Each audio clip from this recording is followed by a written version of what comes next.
हिंदी गद्य का विकास पर आधारित बहुविकल्पीय प्रश्नों की श्रृंखला है। आइए शुरू करते हैं। पहला प्रश्न है, आदिकाल की रचना नहीं है तो आदिकाल की रचना गोरा बादल की कथा ये नहीं है, क्योंकि गोरा बादल की जो कथा है ये खड़ी बोली की प्रथम रचना है और इसके रचनाकार हैं जटमल, और ये आधुनिक युग में लिखी गई थी। और आदिकाल की रचना है उक्ति व्यक्ति प्रकरण और राउर बेल के लेखक रोडा हैं, और उक्त व्यक्ति प्रकरण के लेखक हैं दामोदर शर्मा। तो प्रश्न के अनुसार आदिकाल की रचना गोरा बादल की कथा नहीं है, एक खड़ी बोली गद्य की पहली रचना है। अगला प्रश्न है, हिंदी गद्य का विकास हुआ, तो इसका उत्तर होगा हिंदी गद्य का विकास आधुनिक काल में हुआ। हिंदी गद्य का जो विकास हुआ आधुनिक काल में हुआ, तो इसका सही उत्तर होगा। अगला प्रश्न है, विलियम फोर्ट कॉलेज की स्थापना कहाँ हुई थी? दिल्ली में, मद्रास में, कलकत्ता में, वाराणसी में? तो इसका उत्तर होगा कलकत्ता में। फोर्ट विलियम कॉलेज की स्थापना कलकत्ता में हुई थी। अगला प्रश्न है, हिंदी का प्राचीनतम गद्य किस भाषा में मिलता है? तो हिंदी का प्राचीनतम गद्य राजस्थानी भाषा में मिलता है। इम्पोर्टेंट क्वेश्चन है, यूपी टेट, सुपर टेट जैसी परीक्षाओं में कई बार पूछा गया है, और हाई स्कूल कक्षा 10 और 12वीं कक्षा के बोर्ड एग्जाम के लिए भी क्वेश्चन इम्पोर्टेंट है। अगला प्रश्न है, राजा भोज का सपना किसकी रचना है? राजा भोज का सपना किसकी रचना है? तो ये रचना है राजा शिव प्रसाद सितारे हिंद की। राजा शिव प्रसाद सितारे हिंद की रचना है राजा भोज का सपना। अगला प्रश्न है, खड़ी बोली गद्य की सर्वप्रथम रचना। खड़ी बोली गद्य की सर्वप्रथम रचना क्या है? तो इस पर हम चर्चा कर चुके हैं, गोरा बादल की कथा खड़ी बोली गद्य की सर्वप्रथम रचना है। उसके जो लेखक हैं उनका नाम है जटमल। जटमल इसके रचनाकार हैं, जिसका नाम है गोरा बादल की कथा, जो कि खड़ी बोली गद्य की सर्वप्रथम रचना है। अगला प्रश्न है, खड़ी बोली के गद्य का उन्नायक कौन है? खड़ी बोली गद्य के उन्नायक के बारे में पूछा जा रहा है, तो मुंशी सदासुख लाल। मुंशी सदासुख लाल जो हैं वह खड़ी बोली गद्य के उन्नायक माने जाते हैं। तो प्रश्न का उत्तर आपको मिल गया होगा। अगला प्रश्न है, हिंदी में गद्य खड़ी बोली का जन्मदाता किसे कहा जाता है? हिंदी में गद्य खड़ी बोली का जन्मदाता किसे कहा जाता है? या इसी प्रश्न को दूसरे रूप में पूछा जाता है कि हिंदी खड़ी बोली गद्य के जन्मदाता कौन है? तो इसका उत्तर होगा भारतेंदु हरिश्चंद्र। तो हिंदी में गद्य खड़ी बोली का जन्मदाता कहिए, या हिंदी खड़ी बोली गद्य के जन्मदाता कौन है? तो भारतेंदु हरिश्चंद्र हैं। अगला प्रश्न है, खड़ी बोली गद्य का व्यवस्थित विकास कब से हुआ? खड़ी बोली गद्य का व्यवस्थित विकास कब से हुआ? तो 19वीं शताब्दी में। 19वीं शताब्दी में खड़ी बोली गद्य का व्यवस्थित विकास हुआ था। अगला प्रश्न है, 84 वैष्णव या वैष्णवन की वार्ता के रचयिता कौन है? तो इस प्रश्न का उत्तर आपको बताना है कि 84 वैष्णव या वैष्णवन की वार्ता के रचयिता कौन है? तो ये हैं गोकुलनाथ। उनकी एक और पुस्तक है, उस पुस्तक का नाम है 252 वैष्णव की वार्ता, या 252 वैष्णवन की वार्ता। इसके भी रचयिता गोकुलनाथ जी हैं। अगला प्रश्न है, ज्योतिरीश्वर की रचना वड़ रत्नाकर की भाषा क्या है? तो रचना है ज्योतिरीश्वर, और रचना माफ़ करिएगा, ज्योतिरीश्वर हैं रचनाकार, और उनकी रचना है वर्ण रत्नाकर। आपसे पूछा जा रहा कि वर्ण रत्नाकर जो लिखी गई है वो किस भाषा में लिखी गई है? तो ये लिखी गई है मैथिली गद्य में। तो ज्योतिरीश्वर की रचना वर्ण रत्नाकर की जो भाषा है वह है मैथिली गद्य।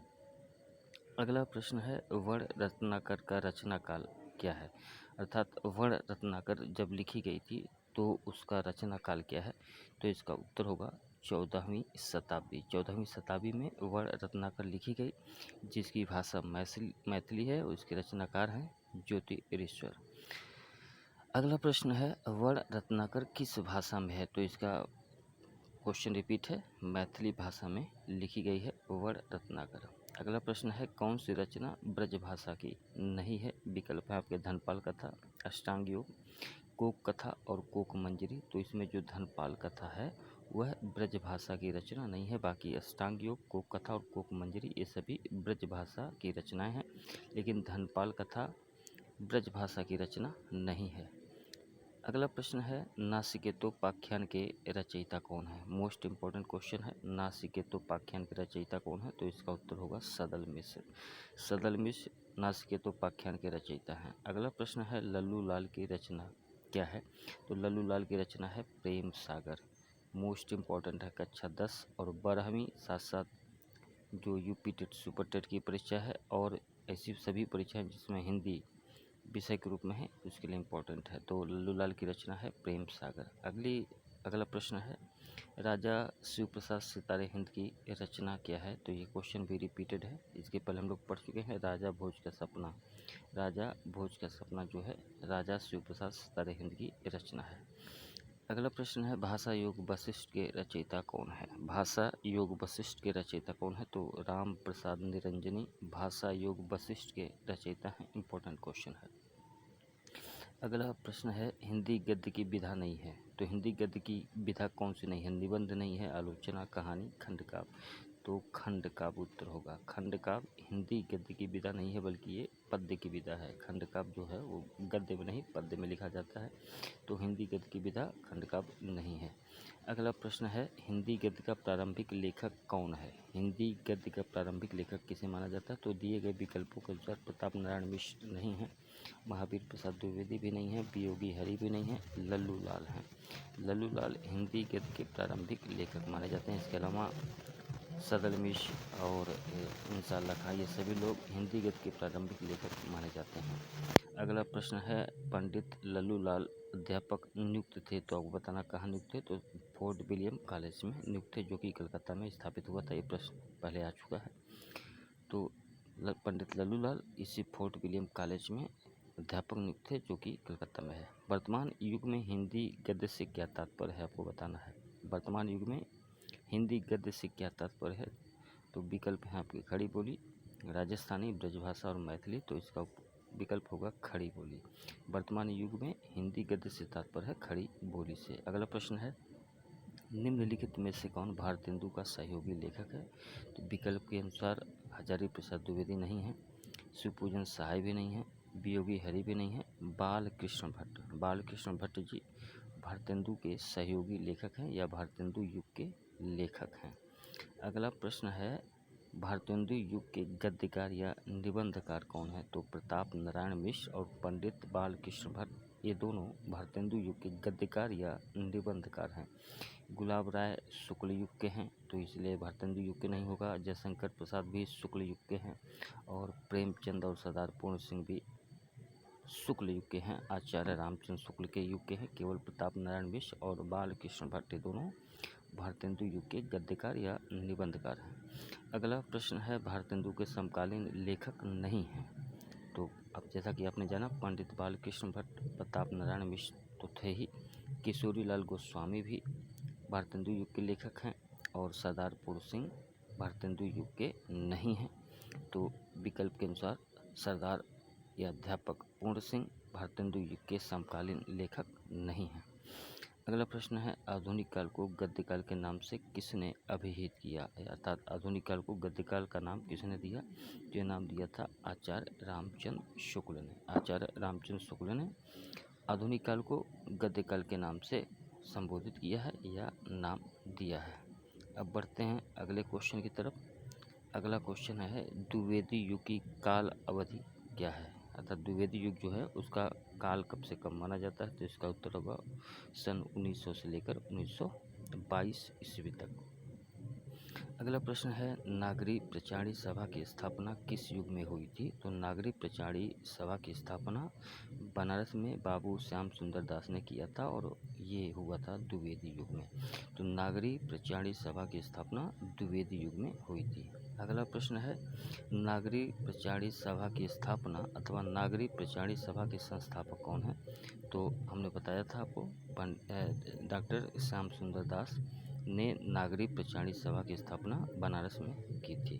अगला प्रश्न है निम्नलिखित में से कौन द्विवेदी युगीन गद्य लेखक हैं, अर्थात जो विकल्प दिए गए हैं इनमें से आपको बताना है कौन द्विवेदी युग के गद्य लेखक हैं। तो दिए गए विकल्पों में आचार्य रामचंद्र शुक्ल द्विवेदी युग के गद्य लेखक हैं। अगला प्रश्न है निम्नलिखित में से कौन द्विवेदी कालीन गद्य लेखक लेखिका हैं, आपको बताना है कि जो विकल्प दिए गए हैं उनमें से कौन द्विवेदी काल के गद्य लेखक लेखिका हैं। तो महादेवी वर्मा ये छायावाद के हैं या शुक्ल युग के हैं, और अज्ञे तो उसके बाद के हैं। तो दिए विकल्पों में सरदार पूर्ण सिंह जो हैं वे द्विवेदी कालीन गद्य लेखक हैं। अगला प्रश्न है, किस व्यक्ति के कारण भारतेंदु पश्चात युग का नाम द्विवेदी युग पड़ा। तो भारतेंदु युग के बाद जो युग आया था वो द्विवेदी युग था, और द्विवेदी युग का नामकरण आचार्य महावीर प्रसाद द्विवेदी के नाम पर हुआ। अगला प्रश्न है, महावीर प्रसाद द्विवेदी ने क्या किया, अर्थात महावीर प्रसाद द्विवेदी का योगदान क्या रहा हिंदी साहित्य में। तो इन्होंने भाषा परिमार्जन का कार्य किया। जो व्याकरण संबंधी अशुद्धियाँ हो रही थी साहित्य में, उसको दूर करने में एक अथक प्रयास महावीर प्रसाद द्विवेदी का था। अगला प्रश्न है, निम्नलिखित में से कौन द्विवेदी युग का लेखक नहीं है। विकल्प में बाबू श्याम सुंदर दास ये द्विवेदी युग के हैं, सरदार पूर्ण सिंह भी द्विवेदी युग के हैं, बाल मुकुंद गुप्त भी द्विवेदी युग के हैं, हजारी प्रसाद द्विवेदी ये द्विवेदी युग के लेखक नहीं हैं। आपको याद रखना है कि हजारी प्रसाद द्विवेदी द्विवेदी युग के लेखक नहीं हैं। अगला प्रश्न है, काशी हिंदू विश्वविद्यालय में किस विभागाध्यक्ष के बाद रामचंद्र शुक्ल हिंदी विभाग के अध्यक्ष हुए। आपको बताना है कि काशी हिंदू विश्वविद्यालय में किस विभागाध्यक्ष के बाद रामचंद्र शुक्ल हिंदी विभाग के अध्यक्ष हुए थे। तो ये हुए थे डॉक्टर श्याम सुंदर दास के बाद। काशी हिंदू विश्वविद्यालय में पहले विभागाध्यक्ष थे डॉक्टर श्याम सुंदर दास, के बाद जो बने उनका नाम था रामचंद्र शुक्ल। अगला प्रश्न है, निम्नलिखित में से भारतेंदु युग का पूर्व लेखक, भारतेंदु युग पूर्व का लेखक नहीं है। तो दिए गए विकल्पों में शिव प्रसाद सितारे हिंद, लक्ष्मण सिंह, इंसाल्लाह खां और यशपाल, इनमें से आपको बताना है कि कौन भारतेंदु युग पूर्व का लेखक नहीं है। तो यशपाल ये बहुत बाद में आए थे, बाकी सभी लोग भारतेंदु युग पूर्व का लेखक हैं, लेकिन यशपाल नहीं है। अगला प्रश्न है, शुक्ल युग की अवधि कितनी है या क्या है। तो शुक्ल युग की जो अवधि है वह है सन 1919 से लेकर 1938 तक या 40 तक आप मान सकते हैं। अगला प्रश्न है, शुक्ल युग के गद्यकार कौन है। तो दिए गए विकल्पों में बाबू गुलाब राय शुक्ल युग के गद्यकार हैं। अगला प्रश्न है, शुक्ल युग को अन्य किस नाम से जाना जाता है। शुक्ल युग का जो दूसरा नाम है वो क्या है। तो शुक्ल युग का दूसरा नाम है प्रसाद युग। इसी को मुंशी प्रेमचंद युग भी कहते हैं और इसी को छायावाद युग भी कहते हैं। तो शुक्ल युग के कुल 3 और नाम हैं, प्रसाद युग, मुंशी प्रेमचंद युग और छायावाद। अगला प्रश्न है, आलोचना के क्षेत्र में कौन उल्लेखनीय है। तो आलोचना के क्षेत्र में आचार्य रामचंद्र शुक्ल का कोई सानी नहीं है। तो दिए गए विकल्पों में यही सही उत्तर होगा। आलोचना के क्षेत्र में आज भी पंडित आचार्य रामचंद्र शुक्ल का कोई सानी नहीं है, तो इसको आप याद कर लीजिएगा। अगला प्रश्न है, चिंतामणि के रचनाकार कौन है। चिंतामणि के रचनाकार कौन है। तो चिंतामणि आचार्य रामचंद्र शुक्ल की रचना है।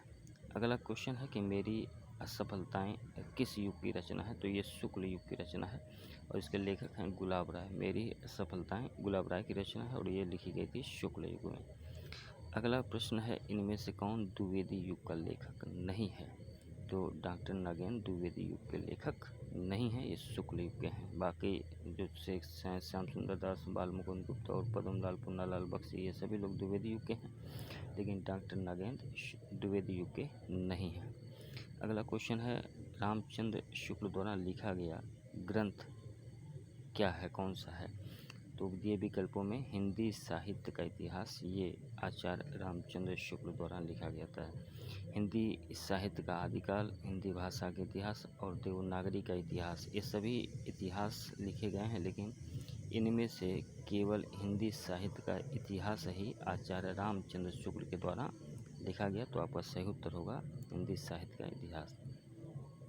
अगला प्रश्न है, जयशंकर प्रसाद किस युग से संबंधित हैं। तो मैंने बहुत पहले आपको बता दिया कि जयशंकर प्रसाद शुक्ल युग के रचनाकार हैं। अगला प्रश्न है, द्विवेदी युग और छायावादी युग दोनों युगों में लेखन कार्य करने वाले लेखक कौन है, अर्थात वह लेखक कौन है जिसने द्विवेदी युग में भी लेखन किया और छायावादी युग में भी लेखन किया। तो इस रचनाकार का नाम है गुलाब राय। इन्होंने द्विवेदी युग में भी लिखा और छायावादी युग में भी रचनाएं लिखी। अगला प्रश्न है, निम्नलिखित में से कौन छायावादी युग के लेखक नहीं है? तो दिए गए विकल्पों में जो राय कृष्णदास हैं ये छायावादी युग के लेखक नहीं हैं। इसके अलावा माखनलाल चतुर्वेदी, नंद दुलारे वाजपेयी और श्याम सुंदर दास ये छायावादी युग के लेखक माने जा सकते हैं, लेकिन राय कृष्णदास छायावादी युग के लेखक नहीं हैं। अगला प्रश्न है, निम्नलिखित में से कौन छायावाद युग के गद्य लेखक हैं? तो छायावाद युग के गद्य लेखक में दिए गए जो विकल्प हैं उसमें रामचंद्र शुक्ल जी, आचार्य रामचंद्र शुक्ल छायावाद युग के गद्य लेखक हैं। इसके अलावा जितने भी लेखक हैं वे जैसे कि प्रताप नारायण मिश्र भारतेंदु युग के हैं, श्याम सुंदर दास ये आपके महावीर प्रसाद द्विवेदी युग के हैं, राय कृष्णदास शुक्ल युग के बाद हैं, शुक्लोत्तर युग के हैं। अगला प्रश्न है, छायावादी लेखक नहीं है। दिए गए विकल्पों में आपको बताना है कि कौन छायावादी लेखक नहीं है। तो आप जानते हैं जयशंकर प्रसाद, सूर्यकांत त्रिपाठी निराला और महादेवी वर्मा ये सभी छायावादी युग के लेखक हैं, लेकिन प्रताप नारायण मिश्र ये भारतेंदु युग के लेखक हैं, ये छायावादी लेखक नहीं हैं। और आज के वीडियो का अंतिम प्रश्न देख लेते हैं, इसके बाद जो शेष क्वेश्चन है उसको अगले वीडियो में हम डालेंगे। 50वां क्वेश्चन और आज की वीडियो का अंतिम क्वेश्चन, हिंदी साहित्य में छायावाद के बाद किस युग का नाम आता है? तो प्रगतिवाद आता है या छायावाद उत्तर कर सकते हैं। तो हिंदी साहित्य में छायावाद के बाद जो युग आता है उस युग का नाम है प्रगतिवाद। तो आज के वीडियो में इतना ही। धन्यवाद, नमस्कार।